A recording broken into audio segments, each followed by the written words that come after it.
Maybe you know this story or a version of it. Maybe it happened to you. Maybe you watched it happen to somebody that you love. Maybe you're in it right now. Either way, you're going to recognize it. You think you booked the job of your dreams. You spent time focusing on what you needed, not panicking, not spiraling, calling something in, believing it was possible. And then lo and behold, it showed up. 8 days. You had 8 days to pull it together. Pack your life, move cities, find housing, be ready on day one. There were bumps. Of course there were bumps. But you held steady because this was happening. You had hope. Day one. He turns the corner and your stomach flips over. Yep, you met that energy before. You know exactly what it is. And then he opens his mouth and removes all doubt. That's my job. You have my job. You shouldn't be here. And you decide, I'm here to do the work. Whatever you built to get into this room, whatever it cost you to walk through that door, that is why you showed up. So that's what you're going to do. So you do the work, but the campaign is already started. He keeps showing up in your face, making comments, creating chaos all around you. You trudge on because you still have hope and you're here to do the job and you're going to fucking do that job. The coworkers are getting involved and then the people all around him start shifting. But someone on the inside comes forward. He's been telling people that you don't know what you're doing, that everything you built, everything that you've earned, everything that you brought to the room makes you the problem. And then the rumors start. Because when someone can't beat what you bring into the room, they go after the room itself. It spreads. People start modeling his behavior, dismissing everything you have to offer. So you go through the channels, you report it, you present the facts, and what do you get? Yeah, I just didn't feel like I could do anything at that point. The moment had passed, and honestly, I don't think he was on his meds. That's it. That's all you get. And now, life is coming at you like a fire hose. You're doing everything right, showing up, following the rules, staying focused on the work, and it is still happening. And here's where it gets real.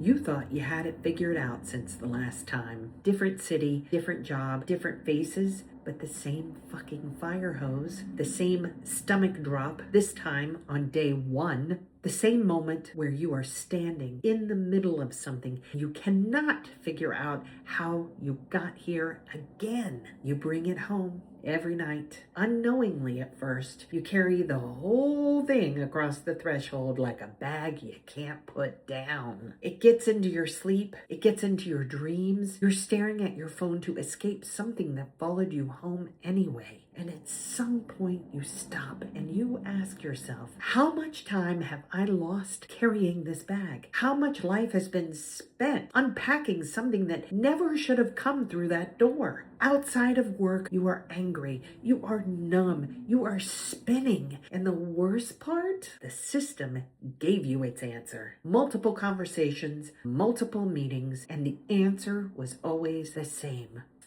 Yeah. So now you're left with the second trap, the one nobody talks about. You need this job.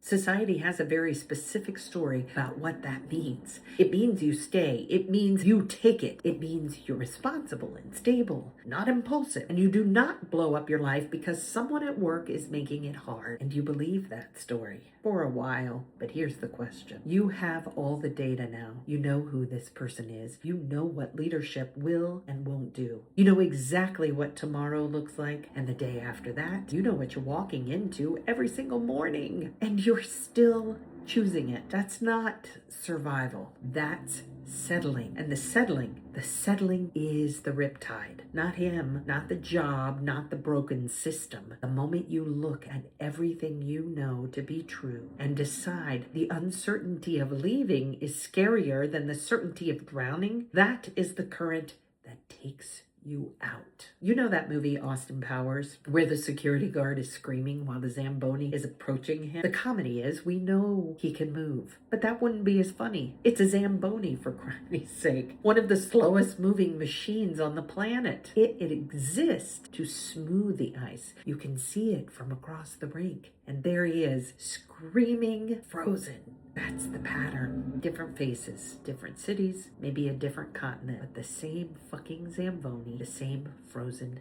feet. And the question is never, why does the Zamboni keep coming? The question is, why do you keep choosing the rink? But here's the thing about patterns. They don't announce themselves. They just keep showing up until you're ready to see them. Because here is what took months of sitting in the discomfort to understand. Months of self-reflection, inner inventory, building a framework just to get through a single day with your dignity intact. The only thing that was consistent in every single version of this story was you. Not the chaos, not the broken system, not the person who declared war on day one. You, the one living this story. You're always there. Every city, every job, every fire hose. You're always the common denominator. So, would you rather go back, knowing everything that you know, knowing exactly what it is, knowing nothing changes? Would you rather go back, or would you rather take the most upgraded version of yourself somewhere it can actually